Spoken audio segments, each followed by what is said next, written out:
Well, ladies and gentlemen, we have reached the penultimate story in my present collection of tales of terror. In many of the previous stories, sound itself has featured strongly as a means of creating fear. The telephone, the distant drum, the air horn on an unseen long-distance truck, remember them? Why do certain sounds disturb us so much? Sometimes it's all too obvious, a scream, for example.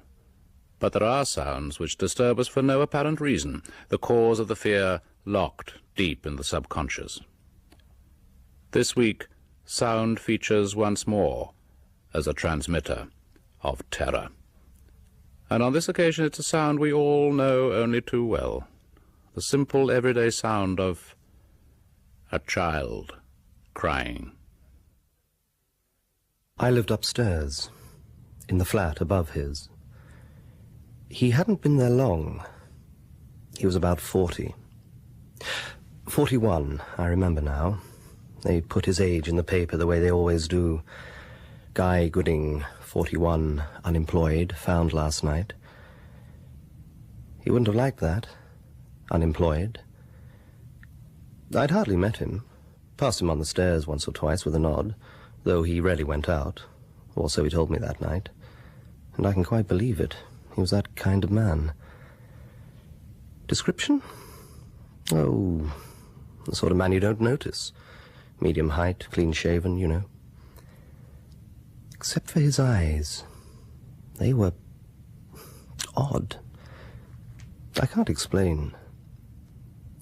When they fastened on you, they made you uneasy, sorry for him, but at the same time wanting him to be somewhere else. Well, anyway, that evening my friend Paul was out with a potential client. I'd knocked up something to eat for myself. Paul's I left in the oven and was listening to some music.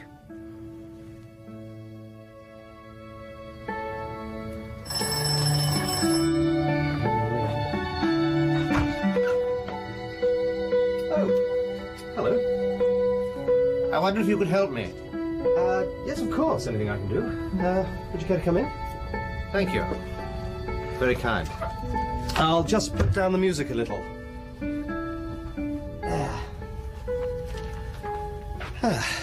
Would you like a drink? Whiskey? Thank you. Oh, do sit down. Soda? Ice? Neat, please. Right. I hope I wasn't disturbing you. Hmm? The music, it was rather loud. Oh, no. Music doesn't worry me. Sorry, it's Guy... Guy Gooding, from downstairs. Yes, I can never remember names. How are you doing down there? Settled in all right? This is a nice flat, very nice. Same as yours, I suppose. I mean the layout. Yes, I suppose it must be. What a difference, oh, mine's a mess. Well, you haven't been there that long, have you? It's nothing to do with that. Things don't fit properly. Sorry? Wherever I put something, it looks wrong. Table, pictures. I try, but it's no good. Here you are. Oh, thank you. Cheers. Cheers.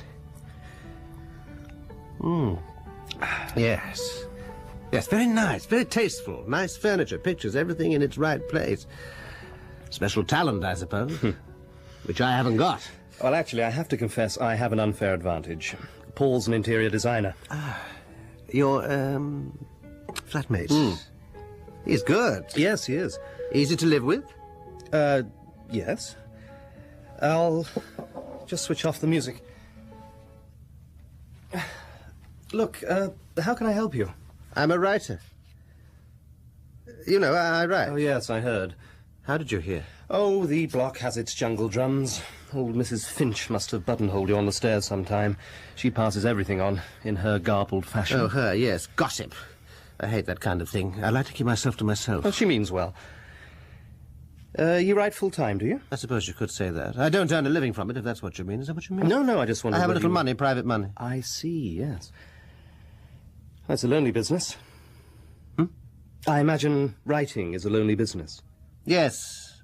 I'm on my own, you see, except for... And, being new in the area, I don't know anyone, and I don't go out much. Not that it bothers me. You have to be self-sufficient. People can clutter you up, you know, clutter up your life. Yes, I'm sure. So, what can I do for you? Oh, just a simple question. Is there a child living in the block, a small child? No. Not that I know of. I thought not. I had to ask. So you don't hear anything up here? A child's voice, a child crying? No. If there were one, I'm sure we'd hear it. These flats are not noted for their soundproofing. Cheap post-war materials, I suppose. I dare say you hear us bumping about up here. I'm only surprised we don't hear your typewriter. I use a word processor. Ah. So you don't hear the crying? Of course you don't. It was stupid of me, but I just had to make sure. I'm sorry, I won't bother you anymore. I'll leave you to your music and your nice flat. Please, finish your drink. No, I shouldn't have come up. It was stupid. There's nothing you can do, even if you wanted to, and why should you want to? Well, what exactly is the trouble? Well, the child is the trouble. The one who cries. All the time. Look, I will, if you don't mind, sit here for a few minutes. Just for a minute. Are you saying you're hearing things in your flat? Hearing things, yes. It's an odd expression, that. You must be hearing things. What you mean is, you must be hearing things that aren't there. In other words, you're not hearing anything at all, only imagining you are, so it can all be written off. Well, imagination or not, it's getting into my sleep now. And I don't know what to do about it. It stops when I'm working, but there's... Sorry?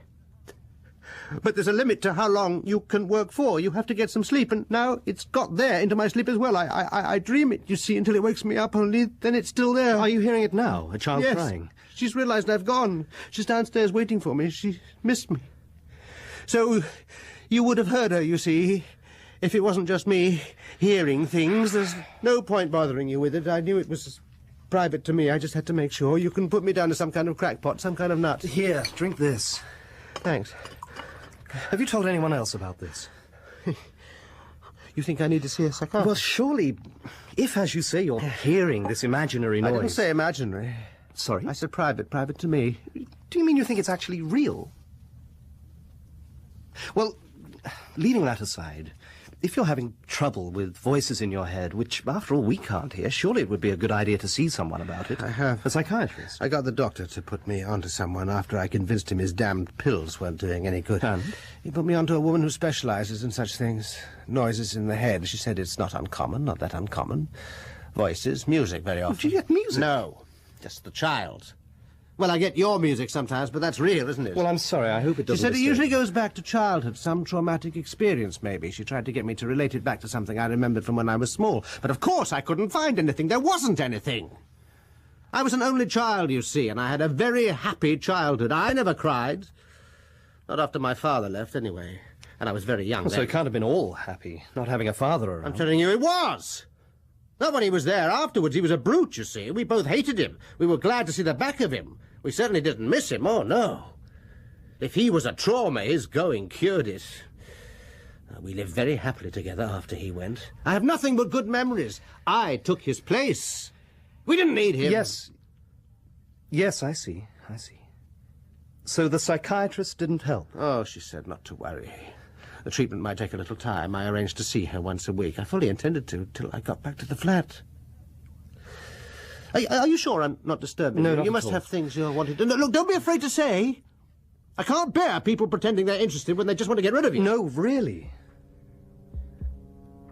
Look, I want to show you something.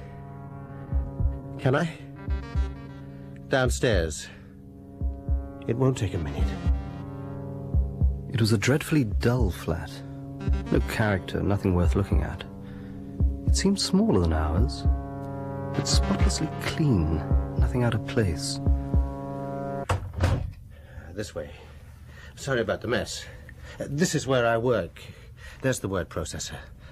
I bought it when I moved here. I had no trouble before. And not that I'm blaming it. After all, they're only machines, aren't they? Chips and whatever, circuitry. Very quiet things, not like the old typewriter. You'll never hear this upstairs. It all goes on quietly. Inside. Not that I understand it. No, it was fine, till she started putting messages on it. I beg your pardon? It was the day I went to see the therapist. I'd been kept awake the previous night again. It was getting worse. You see, at first, it only happened if I took a bit of time off from the writing, got up late, or decided to take an afternoon off. It would stop as soon as I sat down at the word processor. Then I found I couldn't even take time off for a cup of coffee. Whenever I wasn't actually sitting there, she started. Then she found a way into my sleep. Well, I'd done a bit of work that morning, more to keep her quiet than anything else. Then I went off to see the psychotherapist. Left the child crying in there. There was no sound when I got back here. She seemed to have given up. Then I saw what she'd done while I was out. That was the first time. She does it a lot now, most nights while I'm asleep. Well, this morning, I decided I'd had enough. I was sick of it. I thought I'll let her cry, give her something to cry about. I stayed in bed all the morning with the radio on loud. Went out for a walk this afternoon. Didn't do a stroke of work. My God, you should have heard her. Then, this evening, I couldn't stand any more. I started shouting at her, "Shut up! Shut up! Shut up!" I thought I was going mad. I had to get out. That's when I decided to go up and ask your advice. What has she done on the word processor? See for yourself. That's my stuff, you see. That's as far as I got last night. She starts there. Read it. Help me. Let me out. Let me go. Wrong like this. Wrong inside. Be what I am. Let me go. Don't... I see she's added a bit since I left. Oh, God. She started again. I think I might kill myself if it goes on. That's what frightens me. Do you think that's what she wants? Look, can I make a suggestion? Why don't we go to the pub round the corner and you can tell me all about it? You won't hear anything there, will you? You've got better things to do than have me taking up your time. You want to be back in your nice flat listening to music, waiting for Paul. Come on, let's have a quick drink and a chat. Cheers. Cheers. All right? Oh, yes.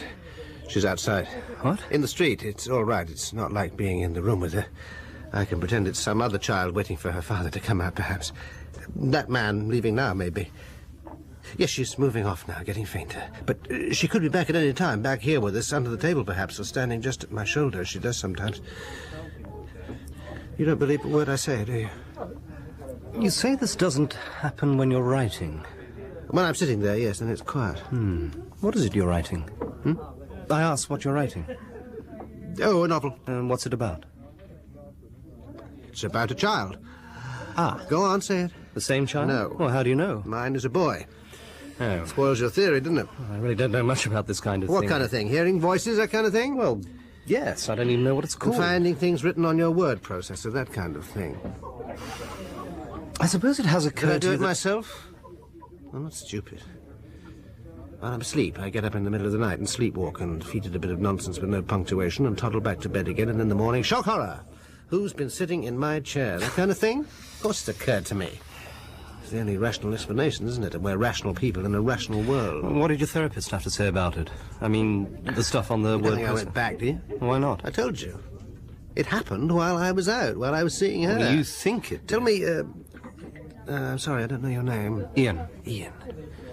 Ian and Paul, I remember now. That nosy lady downstairs told me, that busybody. Ian and Paul, such a nice, quiet couple, she said. Tell me, Ian, when do you stop believing your own body? Stop believing what you see and hear and know. I hear a child crying, or think I do. She's at it again now, by the way. The other end of the bar, getting louder now, coming closer.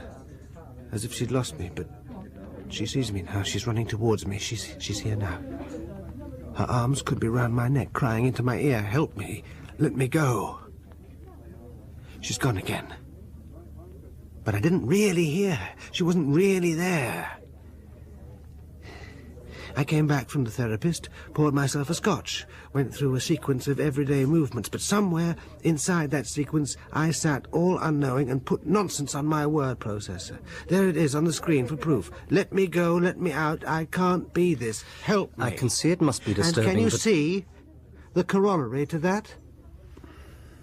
That if there's a me doing things I know nothing about, there must be another I in charge of that other me? Perhaps he's the real one, eh? Perhaps he'd like to go to a therapist and get rid of me. Perhaps he's there now, and she's proving I don't exist. Oh, come on. Oh, metaphysics, I'm sorry. We don't want any of that, do we? Oh, we're rational people, aren't we? Let me get this straight. Do you actually, seriously believe that someone or something, not you, is leaving messages on your word processor? How mad can you get, eh? You do. And that there's a real little girl somewhere persecuting you. And my body believes it, yes. I mean, my eyes and ears believe it. How can they not? My mind doesn't believe it. Of course not. I'm not quite mad. Ah, so you know in your mind that it's imaginary? I didn't say that. Oh, look, I'm sorry. I don't understand you. Either you're suffering from certain delusions, or some supernatural entity is getting at you. It has to be one or the other, doesn't it? So which do you think it is? Oh, I wish she'd go away. I can almost feel her arms around my neck. She's past crying now. Just breathing the words into my ear. Help me. Help me. Help me. You say it has to be one or the other. I don't agree, you see. But Now, surely please listen to me. Both. On the one hand, a delusion. Of course there's not a real voice. Of course I put that stuff on my word processor. On the other hand, someone making me do it. Making me have these delusions. Impelling me. Do you see? What? Yes. Yes, all right, all right. So why not go back to this therapist and get her to put you in a position where you can't be impelled anymore by this real, imaginary person? Now, you're humouring me just like she did. Well, the therapist, I don't think she'd have done a thing like that. You weren't there, were you? You think I imagined that as well? It wouldn't do any good going back. She can't help me. I'm the one who's got to do it. I've got to help her. Who? The child? You don't know how pitiful she can be. How she can wrench at your heartstrings, as they say. That's why I get so angry at her sometimes, because she fills me with such pity. I think of all the other children crying. This is the only one I hear, but all over the world, if we had the ears for it, there are children crying. They started when mankind began, and they'll go on till we're wiped off the face of the earth. But can you imagine having ears that could hear all that crying? Well, you wanted to get back. No, there's no hurry. Your flatmate will be back, Paul. Paul, he'll be back, won't he? Well, he may be. He'll be wondering where you are. Will he get himself something to eat? Does he cook? I've left him something, but yes, he does cook. He cooks quite well. And you? Yes, I cook too. Oh, you take it in turns? More or less, yes. We cook together. You cook together? Well, sometimes. Look, you must come up for a meal sometime. Who'll cook? Well, I will, I expect. You're the gourmet cook. Well, in a manner of speaking. I can't cook. It goes wrong. I'm the wrong kind of person. Even if I follow the recipe, something happens. I do eggs and things out of packets. No, you'd sneer at my food. Well, look, actually, I think perhaps I should be getting back. Back to your nice flat, yes, of course. Look, as I say, I don't know anything about it, but it's obviously something to do with the novel you're writing. Oh, yes. Some unconscious doubt about what you're doing, which is, well, expressing itself in this strange way. So I wonder, you're writing about a boy. Why don't you change him into a girl? Maybe that's your problem. Change him? Well, why not? I can't do that. Why not? Because it's me. I told you. No, you didn't. What, it's autobiographical? No, not autobiographical. I mean, I'm remembering myself as I was. Trying to. It's very difficult. And using myself as I was, as the character in the story, do you see? As if I'd had a different life. So it's an imaginary story? Well, of course it is. It's a novel. Does he cry? No, I never cried. So he's a happy lad? Are you sorry for him? Oh, she's at it again. I shall have to get back soon. Now, there's something I can't get right, you see. Something missing. That's why the novel's going on and on. Why I can't finish it. I wish to God I could. In fact, I wish to God I'd never started Well, it. can't you take time off from it? Do something else. Take a holiday. I can't do that. She wouldn't let me. I shouldn't have wasted your time. There's no way you can help. Let's go. Outside the door of his flat, he paused with the key in his hand, as if listening. Then he turned those strange dead eyes on me, a twisted smile on his face. Is she there? Of course. I suppose I ought to thank you for putting up with my ravings. I dare say you think they're ravings. Well, I really think you ought to get some help. Go back to this therapist. You can't go on like this, can you? No. No, you're right. I can't go on like this. And, look, why don't you give me a ring if you're feeling desperate? There, that's my number. Okay. Yes. Yes, thanks. I'll try not to bother you. It's just that I've got no one else, you see. I'll probably sleep. I'm pretty exhausted. I'll have a scotch and take a few sleeping pills. That should do the trick. Well, be careful. I shan't kill myself, don't worry. I wouldn't give the bitch that satisfaction. Oh, by the way, about the music. Music? I find if I put some music on very loud, it sometimes shuts her up for a while. I hope I haven't been disturbing you. Well, we have heard it. Of course, if you object... No. Don't worry about it. Well, I won't keep you. We've both got people waiting for us, haven't we?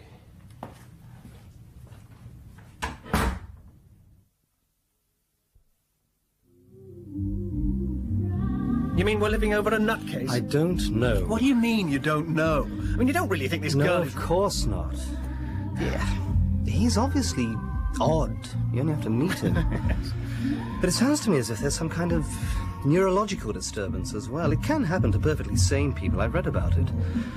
You suddenly find you're tuned into something from your childhood, as if an old tape recording's been switched on in your head. Only with him it's a girl, and he was an only child.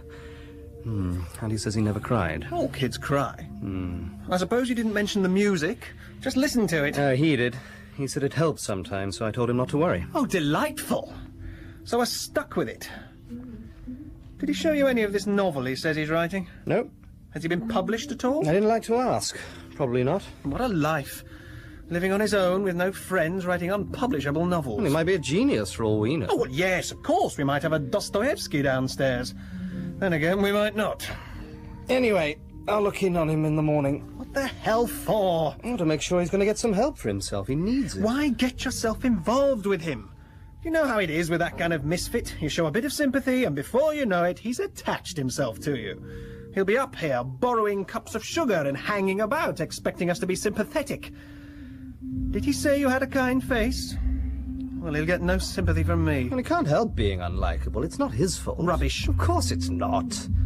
Look, no one's unlikable on purpose. Why should they be? It's rough luck on him. You're going to start rationing sympathy just because you don't Look, agree with him. perhaps I'll feel a bit more Christian towards him when he turns that music down.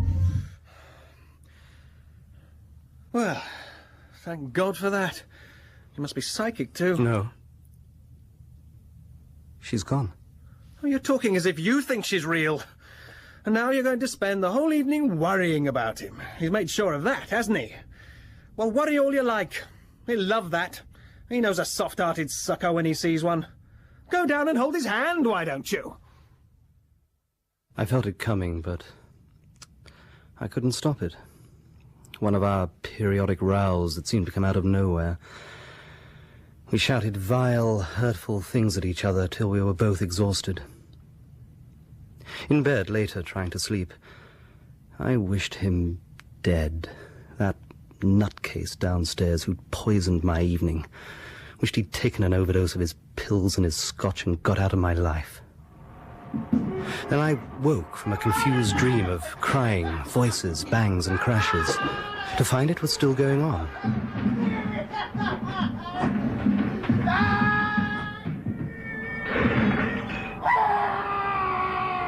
Paul, wake up.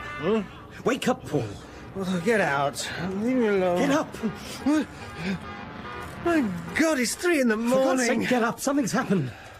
I hope to God the phone number hasn't changed since the Morrises were there. Oh. Come on, come on, come on. Hello? Hello? Guy? Guy? Are you there? It's all right. I've let her out. You've what? What have you done? I've what she wanted. Know what she wanted. Let her out, only. Now she's come in. She's in.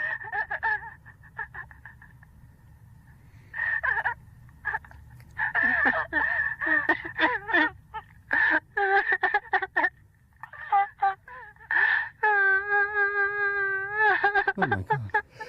What is it? What's happening?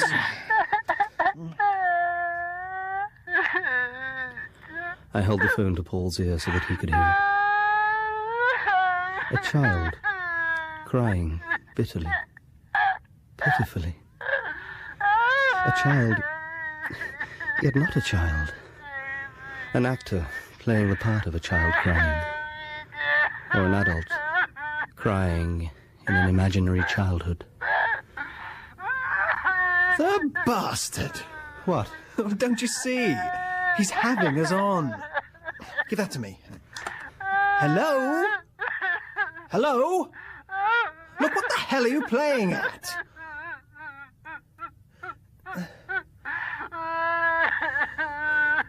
Ian, I don't like this.